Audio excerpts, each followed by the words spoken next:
CBI கட்சி திராவிட முன்னேற்ற கழகத்தோடு இணைந்து மதச்சார்பற்ற முற்போக்கு கூட்டணியில் நன்னிலம் சட்டமன்ற தொகுதியில் உதயசூரியன் சின்னத்தில் நான் போட்டியிட்டிருக்கிறேன்.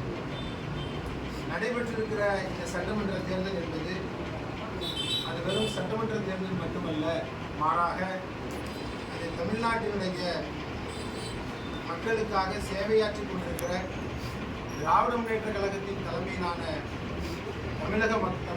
தமிழகத்திற்கும் அதுபோல என்டிஏவிற்கும் இடையிலான தேர்தல்.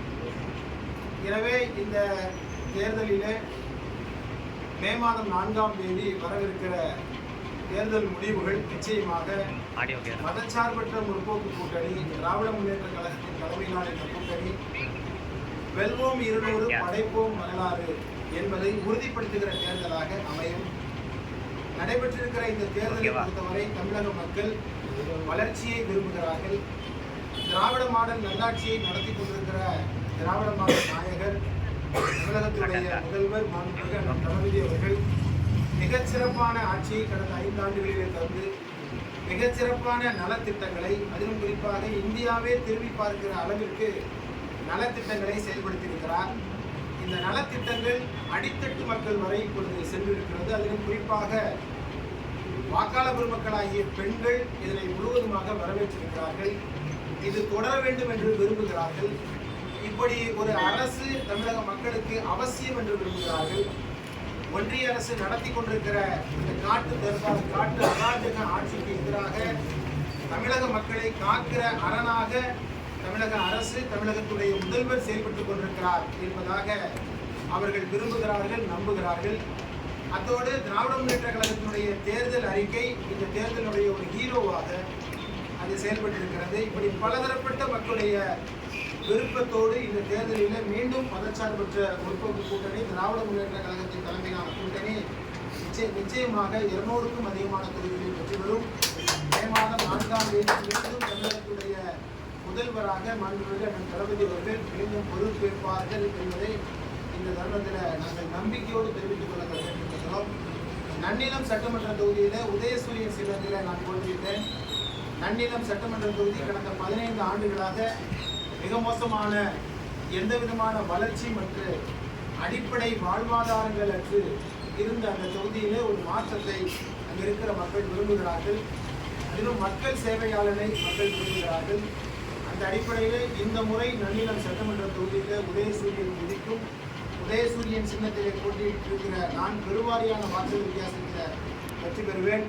அங்கே இருக்கிற பலதரப்பட்ட மக்களும் என்னை வரவேற்றிருக்கிறார்கள், ஆதரித்திருக்கிறார்கள். இப்படிப்பட்ட ஒரு சேவையாளர் தான் அவசியம் என்பதாக அவர்கள் விரும்புகிறார்கள். இப்படி பல காரணங்களால் நடைபெற்று முடிந்திருக்கிற இந்த தேர்தலில் நன்னிலம் சட்டமன்ற தொகுதியில் உதயசூரியன் வெற்றி பெறும். தமிழகத்தில் உதயசூரியன் மதச்சார்பற்ற முற்போக்கு கூட்டணி வெற்றி பெறும் என்பதை இந்த தருணத்தில் சந்தோஷத்தோடு தெரிவித்துக் கொள்ள கடமைப்பட்டிருக்கிறோம். அதோடு இப்பொழுது நிலவி வருகிற வளைகுடா நாடுகளில் குறிப்பாக ஈரான், இஸ்ரேல், அமெரிக்கா யுத்தம் ஒரு மிகப்பெரிய பாதிப்பை இப்பொழுது எரிவாயு சிலிண்டரை வழங்குவதில் ஒரு பெரிய பாதிப்பை ஏற்படுத்தியிருக்கிறது. தற்காலிகமாக அந்த போர் நிறுத்த சூழல் இப்பொழுது ஏற்பட்டிருந்தாலுமே கூட இன்னும் அத்தியாவசியமான சிலிண்டர் தட்டுப்பாடு என்பது இன்னும் குறையவில்லை.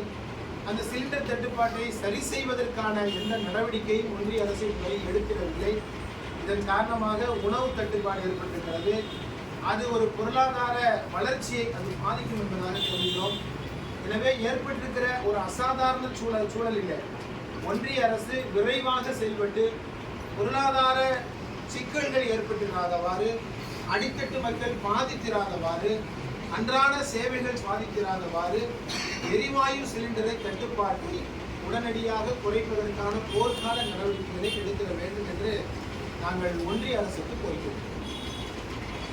எனவே வன்மையான கண்டனத்திற்குரியது தேர்தல் ஆணையத்தினுடைய நிலைப்பாடு.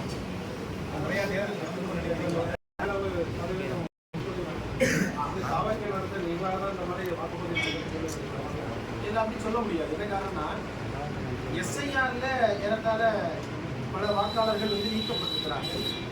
அந்த எஸ்ஐஆருக்கு பின்பு யாரெல்லாம் இருக்கிறார்களோ, வாக்காளர்களாக இருக்கிறார்களோ, அவருடைய சரியான எண்ணிக்கை இறுதி செய்யப்பட்டிருக்கு. எனவே அதன் காரணமாக இந்த பெர்சன்டேஜை பார்க்கும் பொழுது ரொம்ப குறைவாக, அதாவது கூடுதலாக இருப்பது போல தெரியும். காரணம் என்னவென்றால் வாக்களிக்கிற இருப்பவர்கள் மட்டும் உண்மையான வாக்காளர்கள் அல்லது இறந்து போனவருடைய பட்டியல் எல்லாம் எஸ்ஐஆரில் நீக்கப்பட்டதின் காரணமாக சரியான வாக்காளருடைய பட்டியல் இறுதி செய்யப்பட்டிருக்கிறது காரணமாகத்தான் இந்த எண்ணிக்கை வந்து கூடியிருக்கிறது. இரண்டாவது, நான் நன்னிலம் சட்டமன்ற தொகுதியை வைத்து பார்த்தால் கடுமையான வெயில். ஒரு 10 மணிக்கு அப்புறம், பொதுவாக 10 மணி 11 மணிக்கு அப்புறம் வரக்கூடிய வாக்காளர்கள் கூட நல்ல சீக்கிரமே போய் வாக்களித்து விட்டு கொஞ்சம் வெயில் குறைந்ததுக்கப்புறம் போகலாமே என்கிற சூழல் தான் இருக்குது. எனவே இது வந்து வளர்ச்சியினுடைய தொடர்ச்சி மக்கள் விரும்புகிறார்களுடைய இதை வந்து விஜயினுடைய தாவேக்காவினுடைய அதுக்கு ஆர்வமாக எடுத்துக்கொள்வது என்பது வந்து சரியானதாக இல்லை. மாறாக எஸ்ஐஆர் தான் அதனுடைய மிக முக்கியமானது தாக்கம் என்பதாக கருதுகிறோம். அதனுடைய முடிவை மே 4ஆம் தேதி தெளிவாக சொல்லுவோம். எஸ்ஐஆர் திமுக